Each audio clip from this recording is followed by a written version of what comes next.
So here's the thing about perfection. It's a lie. I know that's a bold way to start, but hear me out. We're all chasing it, whether it's the perfect career, the perfect body, the perfect life. And yet, no matter how fast we run, how hard we push, perfection always stays just out of reach. And you know what? That's the point. Perfection is a moving target.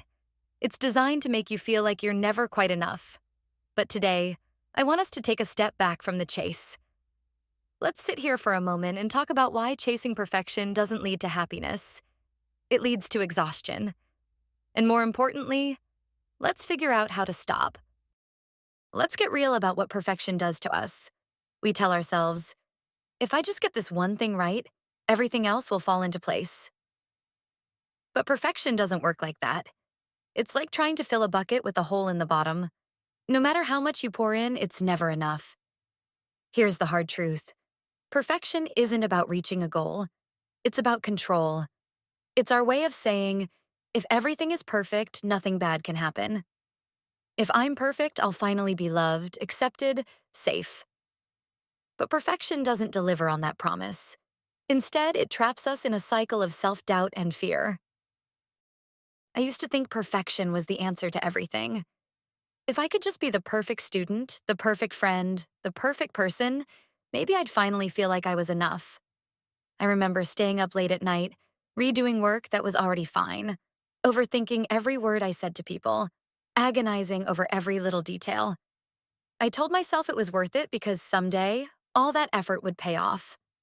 Someday I'd be perfect. But someday never came. Instead, I burned out.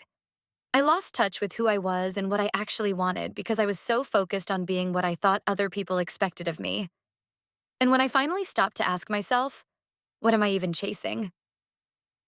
I didn't have an answer. Here's the truth about perfection. It's a myth. Think about it. Who decides what's perfect? Society? Social media? That one overly critical voice in your head? Perfection isn't real. It's just an idea we've created, and like any idea, it can be unlearned. And let's be honest, perfect isn't even interesting. The things we love most in life, the quirks, the imperfections, the raw, unfiltered moments, those are what make life beautiful. Perfection robs us of those moments. It tells us that if something isn't flawless, it isn't worth celebrating. But life isn't flawless. It's messy, unpredictable, and gloriously imperfect. And that's what makes it real. When you stop chasing perfection, something incredible happens. You start to breathe again. You realize that you don't have to have it all figured out to be worthy of love or success or happiness. You begin to show up for your life as it is, not as you think it should be. And here's the kicker. When you let go of perfection, you make space for growth. Because growth isn't about being flawless. It's about learning, trying, failing, and trying again. The first time I let myself be imperfect, truly imperfect, it felt terrifying. I thought people would judge me, that I'd let everyone down. But instead, something beautiful happened. People connected with me more. They didn't care that I wasn't perfect. They cared that I was real. And in being real, I finally started to find peace. So, how do we stop chasing perfection? It's not about flipping a switch or suddenly never caring about your flaws again.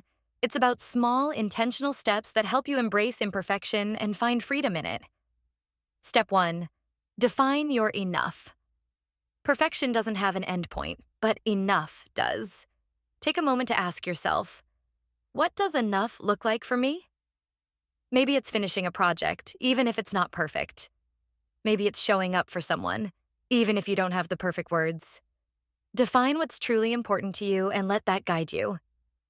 Step 2. Celebrate your imperfections. Start looking for the beauty in what's imperfect. Celebrate the messy, the quirky, the unfinished. When you embrace your imperfections, you give yourself permission to be human.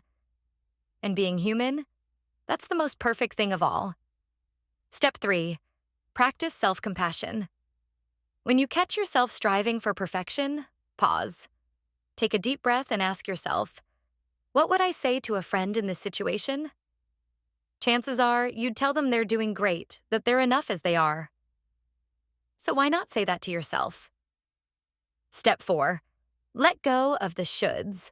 Stop living by everyone else's expectations. Let go of what you think you should do or be, and start asking yourself what you actually want. At the end of the day, letting go of perfection isn't about lowering your standards. It's about giving yourself permission to be you. The world doesn't need you to be perfect. It needs you to be real, to show up with all your flaws and quirks and humanity. Because that's what makes you relatable. That's what makes you beautiful. So, here's my challenge for you. Stop chasing perfection. Let yourself be messy, imperfect, and human. And if that feels scary, start small. Maybe it's sharing something you're proud of, even if it's not perfect. Maybe it's giving yourself grace when you make a mistake. Or maybe it's just saying out loud, I am enough. You don't have to be perfect to be loved, to be successful, to be happy. You just have to be you. And you? You're already more than enough.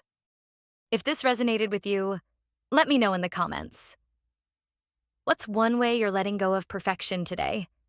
And hey, if you found this helpful, don't forget to like, subscribe, and share this with someone who might need to hear it.